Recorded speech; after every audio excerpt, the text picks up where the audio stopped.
I'm back with another unhaul. I know that I did an unhaul, I want to say a couple of months ago. It feels like it was really recently, but it might not have been super recently.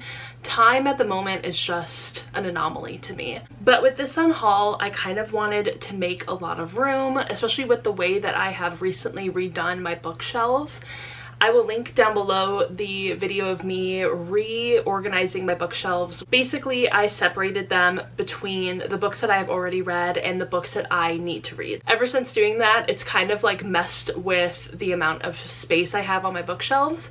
And my reading taste, especially this year, I feel like has like completely shifted. And I was kind of feeling like I was holding on to books that in my head, like, I would have wanted to read back in 2017, but now that it's 2022, I feel like I'm a completely different person with my reading taste, and I just don't really want to read those anymore. I'm just not in that space anymore.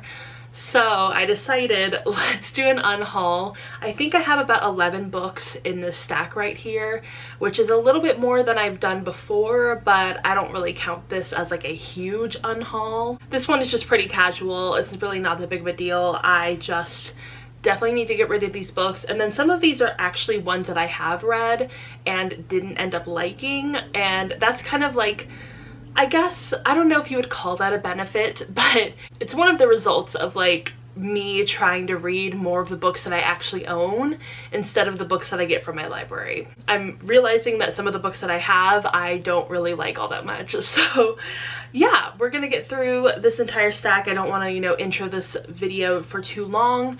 And yeah, I'm really excited to share these books with you. And also, before I get into them, I am going to be putting these books on Pango Books. So I have that link down below in all of my videos, and I have a bunch of books on there already. So if you want to go check it out, I have a lot of good books on there. And yeah, I try to get these books shipped as quickly as possible. Sometimes, you know, a lot of things come up in my life. My life is pretty crazy. So yeah, I do try to get them out as quickly as possible though. Okay, without further ado, let's get on into the unhaul. So the first book in this unhaul is Capture the Crown by Jennifer Estep. And this one was kind of disappointing to get rid of. I haven't read this yet, but I did read the first few pages finally. And no, it's not for me. I don't love reading fantasy in first person. I find it to be, especially, you know, with some certain kinds of fantasy, it can be a little corny. It can be a little Wattpad. And there's nothing wrong with Wattpad. I have published my fair share of things on Wattpad, you know, believe you me, I understand Wattpad. However, there's certain qualities that show up a lot in Wattpad fiction, and this was just screaming it, unfortunately. I kept it around for a while because I did like the synopsis, and it had sort of that fantasy feel that I usually look for. I love fantasies that have like beautiful dresses and fancy balls and princesses and stuff like that. But this one was just too corny for me.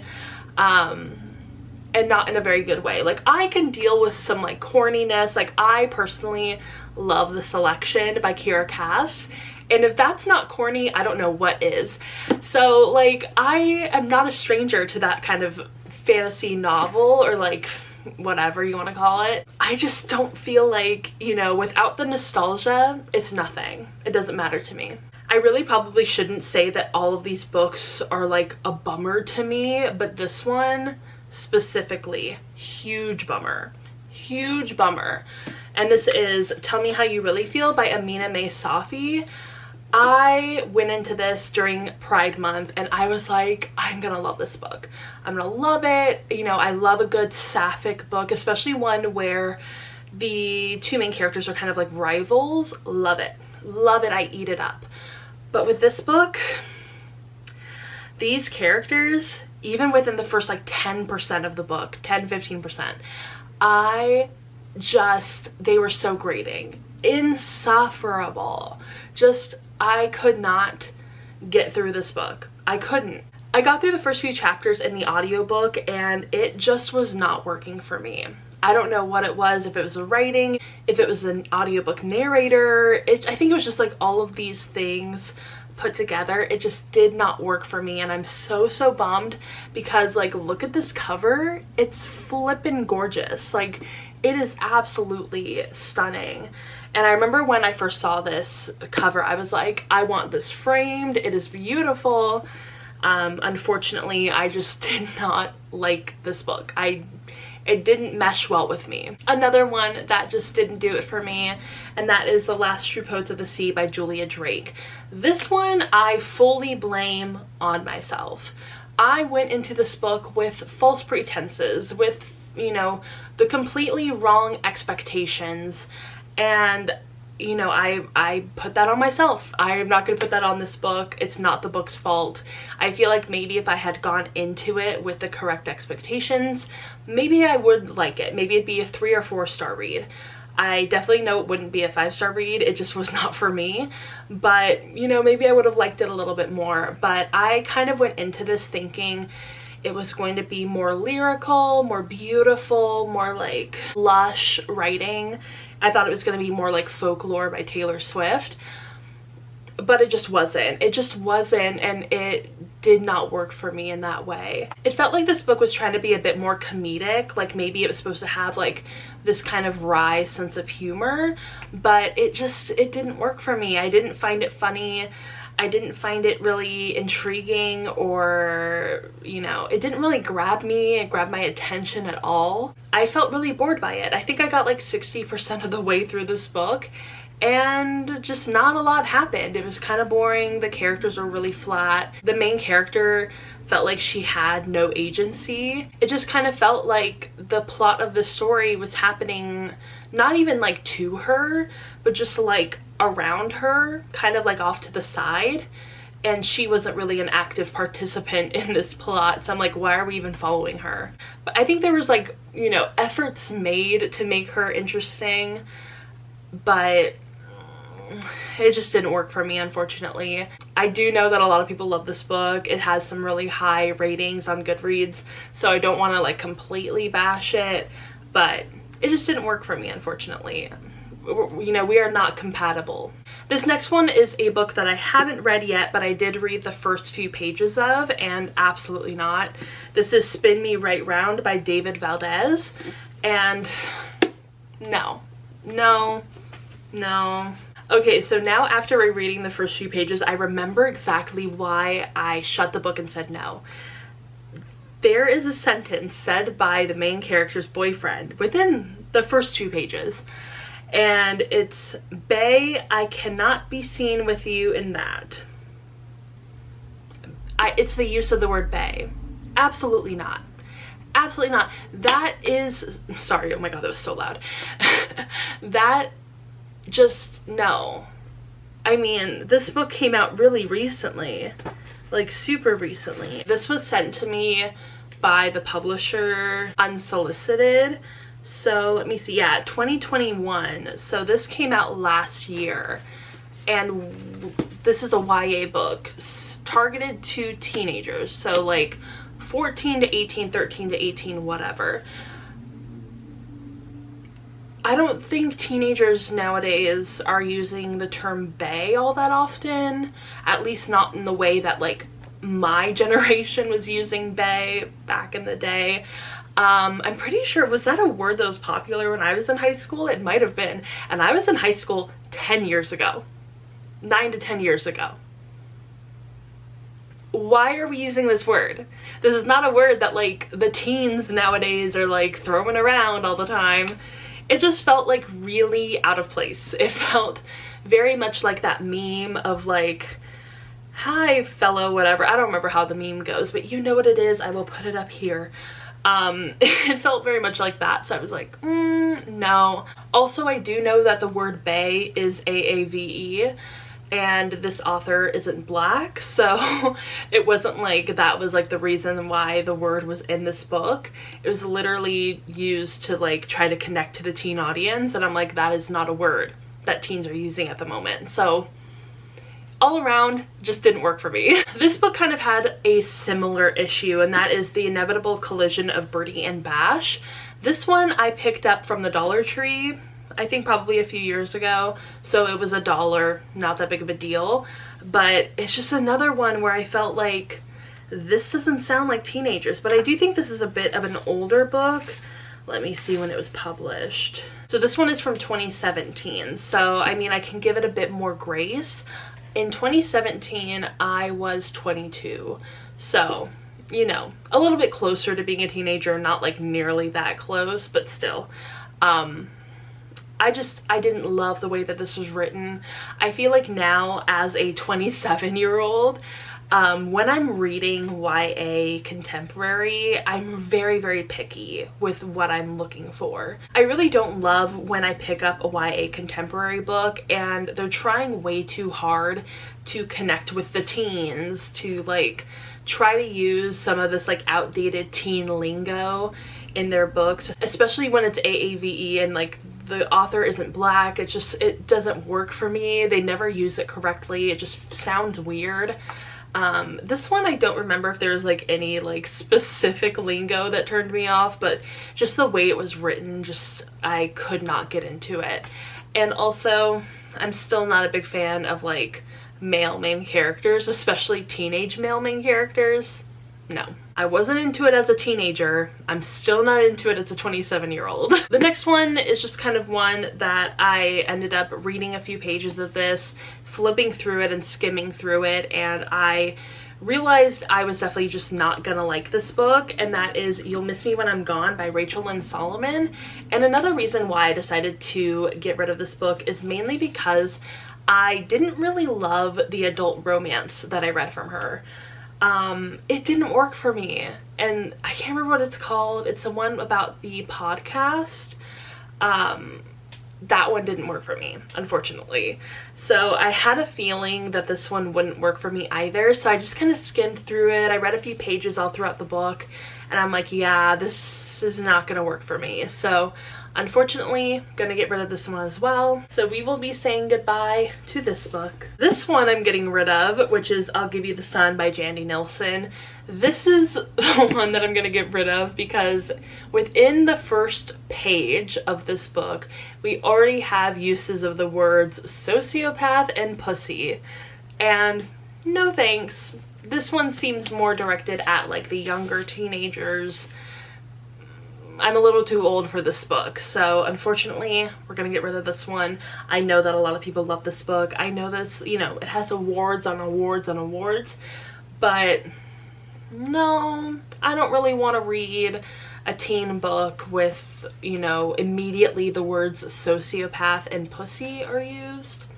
No thanks. Not that I have like anything necessarily against those words, it just, no. It's another one of those like, I'm one of you teens moments, and it's just like, it doesn't work for me. This next one I think is just a book that I took a little too long to read, and I feel like maybe if I had decided to read it when it came out, it would have worked a bit more for me, and that is Mask of Shadows by Lindsay Miller.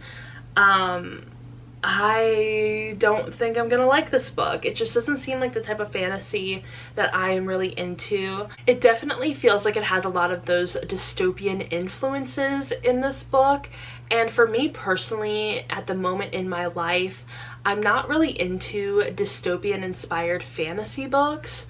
They just don't work for me. Like I said earlier in this video, I tend to enjoy more fantasy books that are a bit more lush and magical and like have beautiful ball gowns and stuff like that. The warrior dystopian fantasy is just not my vibe at the moment. So I might have liked this more if I had read it in high school. I don't think this came out when I was in high school though. I feel like this came out, I'm gonna guess 2017. I feel like a lot of these books came out in 2017, you know, if I'm not mistaken. Yep, 2017, I was correct. So yeah, maybe if I had read it back in 2017, I might have enjoyed it more and been more into it, but I think this is another one where I've just grown out of this kind of genre. This next book is one where I feel like I didn't realize what this book was about, and that is Reverie by Ryan Lasala. For some reason, I thought that this was like a legit fantasy book. I didn't realize that it was contemporary fantasy. And YA contemporary fantasy, not my vibe, especially when it's not written by a person of color. I really enjoy contemporary fantasy written by people of color, but otherwise it usually doesn't work for me. This one is one where I just like was reading the first few pages and I'm like, wait, this is like set in modern contemporary times? Like what? I didn't expect that. Maybe if this had been like a legit fantasy book, I might be keeping it, but it's just not going to vibe with me. Also, I've had this book since 2019 and I still haven't ever felt the need to pick it up, so I feel pretty comfortable with unhauling this one. Okay, 2 more books left. Look at this little stack behind me. We've gotten through so many books already. The next one is Seven Devils by Elizabeth May and Laura Lamb. This one is a straight up hardcore sci-fi. And if you know me, if you've been watching my channel for a little bit, you'll know I don't really work well with sci-fi. Me and sci-fi have a very complicated relationship. I really don't read very much sci-fi ever. My favorite sci-fi author though is Claudia Gray. Love her to death. She's amazing. And I do typically read Star Wars books if I'm going to read a sci-fi novel. So I think you can gather from that that I need very light sci-fi. I don't want anything too heavy. I don't want anything too science-based. And this one just felt like it was going to be a legit, real sci-fi. This one is a pretty cool edition though. It is from Illumicrate, I'm pretty sure. And it has these gorgeous, gorgeous pink sprayed edges. And it's also signed, which is pretty cool. But yeah, I don't do sci-fi. I don't do sci-fi, and I'm sure that this will find a much better home with somebody who absolutely loves sci-fi. You know, there are a lot of really great sci-fi readers who are desperate for sci-fi books, and this one might find a really great home. And the very last book is one I actually attempted to read for a recent reading vlog, the one that I did for Conversations with Friends. And I could not even get past like 30 pages in this book. Maybe 30 or 50 pages. I can't remember how far I got into it, but I just did not like it at all. So that is The Lesser Bohemians by Amir McBride. This I got from the Dollar Tree. So this one was $1 as well. I am kind of bummed though, because I'm pretty sure that this is one of Lily James's favorite books, and I am in love with Lily James. Like, she is my ultimate celebrity crush, and to know that we have different tastes in books is heartbreaking. Heartbreaking. I should have liked this. I wanted to like this so bad, but it was kind of written like Sally Rooney, but even like 20,000 times more pretentious than Sally Rooney. So it was just not gonna work for me from the get-go. I really don't love literary fiction that takes itself too seriously. There needs to be a bit of like tongue-in-cheekness to literary fiction if I'm going to read it. So that's like Sally Rooney. I love the way that she writes her literary fiction. I think even, you know, I did recently read My Year of Rest and Relaxation, and that was a little tongue-in-cheek as well. So yeah. This one was just like way too serious, way too intense, and it just wasn't gonna work for me. The writing style was just not my cup of tea. Alright, so those were all of the books that I'm unhauling. I know, but you know what? It's made a lot of room on my shelves, and I'm actually really grateful to be doing this, mainly because I'm reading a lot more of the books that I own. I'm really trying to prioritize them, and it's really helping me figure out which books I want to keep and which books I want to give away. And I feel like it's helping me narrow down my taste even more, which is great. That is like my goal every year, is to really create like a specific taste in books for myself. And I think that this is really helping. So obviously we've gotten rid of quite a lot of books, made a lot of room on my shelves, but these will all be on Pango Books if you are interested in any of them. I hope I didn't discourage you from any of them, because even if I didn't like these books or I wasn't interested in them, it doesn't mean that other people won't like them or won't be interested in them. you know, if any of these sound good to you, that is awesome, and you can check them out on my Pango Books account and maybe buy them for me, which would be great. Love that. So yeah, I really enjoyed getting to film this unhaul. I hope to do many more in the future. As you can see behind me, I have a lot of books to go through. So yeah, I hope you all enjoyed this video, and if you did, go ahead and give it a thumbs up and subscribe to my channel. Also, go ahead and follow me on Instagram, Twitter, Goodreads, Storygraph, TikTok. All the links are going to be down below, and I will see you all in my next video. Bye! Ooh, I thought